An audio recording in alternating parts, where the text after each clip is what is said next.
President Trump seems to be backing off from the pressure he had been putting on Russia to commit to a 30-day ceasefire with Ukraine, instead saying the negotiations must happen between those two countries directly. Here's what happened at the White House today. President Trump had a 2-hour phone call with Russian President Putin today, and though it didn't seem to yield any breakthroughs, he described it in positive terms on social media after that call happened, and also said that he now believes that any agreement that happens here will have to be negotiated between Russia and Ukraine. That comes just days after the president said that he thought before any real progress could happen, he would personally have to sit down with the Russian leader. Would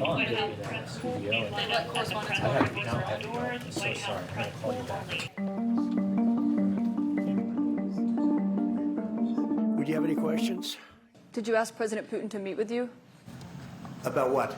About Ukraine. Of course I did. I talked to him about it. I said, when are we going to end this, Vladimir? I've known him for a long time now. I said, when are we going to end this bloodshed, this bloodbath? It's a bloodbath. And I do believe he wants to end it. And I did say also, if I thought that you couldn't do it, I'd step away, because what are you going to do? We don't have boots on the ground. We wouldn't have boots on the ground. But we do have a big stake. And the financial amount that was put up is just crazy. It's crazy. This isn't for us. This is for somebody else. The president told us that he believes Putin wants to bring this war to an end, despite how we saw Russia attacking Ukraine with one of the biggest drone strikes since the war started in 2022 over the weekend. And shortly after that call happened with Putin today, and after it ended, the president wrote this online in part saying, quote, Russia and Ukraine will immediately start negotiations toward a ceasefire and, more importantly, an end to the war. The conditions for that will be negotiated between the two parties, as it can only be. Now, that's notable, given it stands in stark contrast to what President Trump himself said about his own involvement just days ago. Nothing's going to happen until Putin and I get together, okay? Because I'm tired of having other people go and meet and everything else. I think we'll do it fast, too. In the Oval Office, I asked President Trump directly about that shift. You said last week that you thought nothing was going to happen, no advances would be made until you and Putin got together. Do you still feel that way? I think something's going to happen. It's a very big egos involved, I tell you. Big egos involved. But I think something's going to happen. And if it doesn't, I'd just back away, and they're going to have to keep going. Again, this was a European situation. It should have remained a European situation. Now, one central question that has been posed to the president and to his top national security aides is whether or not the Russian leader is simply trying to buy himself time here, dragging out these negotiations when he has actually no real intention of coming to the table. Weeks ago, the president himself mused publicly about whether or not President Putin was simply, quote, tapping me along and has to be dealt with differently. I asked him about that aboard Air Force One last week in the Middle East. How are you feeling about how Putin is handling this? I know you had said a few weeks ago you thought maybe how Putin is handling this. You said a few weeks ago you thought maybe he was tapping you along. I'll let you know in a few days. Asked that question again today, the president said this. It's a very bad thing that's happening over there. I think he wants to stop. But I could answer that question better in 2 weeks or 4 weeks from now. I hope the answer is that he wants to get it solved. My source tonight is the Republican Senator Mike Rounds of South Dakota, and it's great to have you here, sir. Do you see the progress being made on the Russian side in getting towards a ceasefire that the president does here? I think the president is right when he tries to find a path forward to find peace. Whether or not we have all the parties involved wanting peace right now is really questionable, because I think Mr. Putin has made it clear that he's going to delay this if at all possible, which is not what the president wants to hear. Look, I really think the president wants to find a path forward to stop the bloodshed. I believe that firmly. I also think he's going to give Mr. Putin every opportunity to find a path forward. Personally, I don't think Mr. Putin has an interest in it, but I think the president is laying the groundwork so that when the time comes and he asks for particular economic sanctions and so forth, there is no question to Mr. Putin except that it's his fault. He had the opportunity, he failed to respond, and the damage being done to his economy in the very near future will be devastating. But you don't think Putin right now, from what you've seen, wants to end this war? I don't think he does, but let's give him the opportunity to reconsider, and let's make sure that he understands that this president is laying out a path forward that is giving him every chance to change things around. Look, we can't trust Mr. Putin. The only thing we can do is to make sure that we verify that if he does say he's going to agree to something, that it is verified and that we can count on it and actually track it. In the meantime, we have to assume that he's going to try to play this thing out, and that if he goes so far, there is an end to the rope. And at the end of that rope would be some of the most severe sanctions.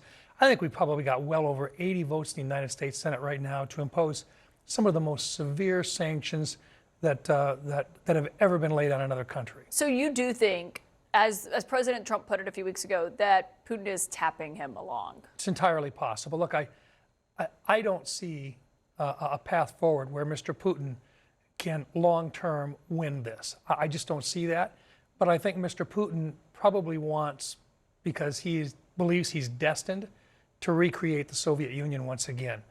And somewhere along the line, this conflict is going to be such that the only way we find out whether or not Mr. Putin has any sense of the damage that can be done to Russia is to actually impose the kind of sanctions that would be devastating. And I believe that President Trump thinks that he can make a deal as Mr. Putin realizes that we are very, very serious, that this is not going to continue on. And that it doesn't just mean military actions, it means economic sanctions that would be damaging beyond anything they've ever seen in Russia before. There have now been 3 phone calls between President Trump and President Putin since he took office the second term.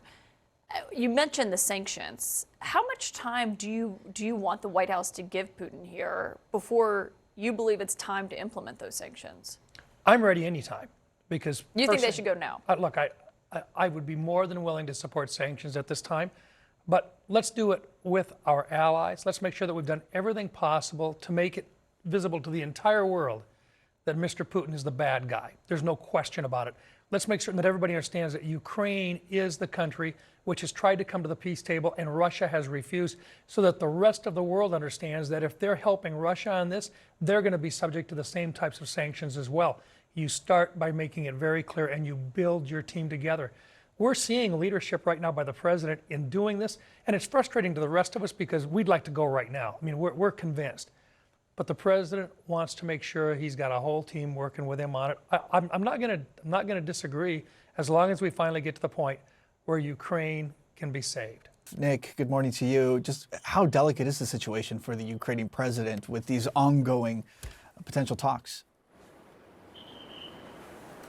Yeah, I mean, look, it's important to point out that talks began on Friday at the suggestion of Vladimir Putin after he'd rebuffed a demand for a ceasefire nearly a week before that. And so the suggestion that we're into some sort of new phase here is disingenuous, really. This is an ongoing process, and it's one that the Kremlin is strictly timetabling. What was important about yesterday's phone call was that Trump had kind of heralded it as a potential breakthrough moment, hoping that some sort of ceasefire potentially could follow it, or at least progress towards maybe, like he suggested a matter of days earlier, a face-to-face meeting between himself and Vladimir Putin, and then maybe even between Zelensky and Putin. None of that happened at all. And instead, we had a pretty unmoved Vladimir Putin talking about the possibility of exchanging documents for a ceasefire, describing the call as positive, frank and constructive, but also harking back to one of his earliest talking points in this peace process about how the root causes of the conflict needed to be addressed. And that's ultimately code for the false Russian narrative that it was NATO expansion near its borders that provoked its unprovoked full-scale invasion nearly over 3 years ago now. And so the issue, I think, is the Kremlin showing it can maintain the same slow pace, the same dictation of what happens, who talks to who and when. But the bigger takeaway potentially from yesterday is how Donald Trump himself feels about it. His Vice President, J.D. Vance, hinted that, if they didn't see any progress, they might decide they didn't want to do it anymore. Ultimately, Trump seemed to echo that by suggesting, as you just heard him there, that if they didn't see kind of progress, they might have to back away and let them continue to kind of go at it. I paraphrase here. But ultimately, the United States pulling itself out of the diplomatic process here, dropping diplomatic pressure on Russia for a peace deal, and potentially reducing its commitment to assisting Ukraine. That's on track as it currently stands. When the Biden grants begin to run out later on this year, that is exactly what Russia wants. They want less United States involvement in this war, and they seem to be getting that through doing nothing. And so I think the lesson of the last 10 days is that if Trump is pushed by Putin or ignored by Putin, he loses interest in this topic. And now we have Europe, who've been clear they can't really maintain a ceasefire here or orderly peace without an American backstop, potentially talking about sanctions. They're not as effective as they could be without US support, if not particularly effective at all, and trying to maintain a sense of morale here in Ukraine, I think, where we've just seen months now of diplomacy yield almost nothing, apart from a very stark reminder that Vladimir Putin is in absolutely no rush, if not no desire at all, for a peace deal.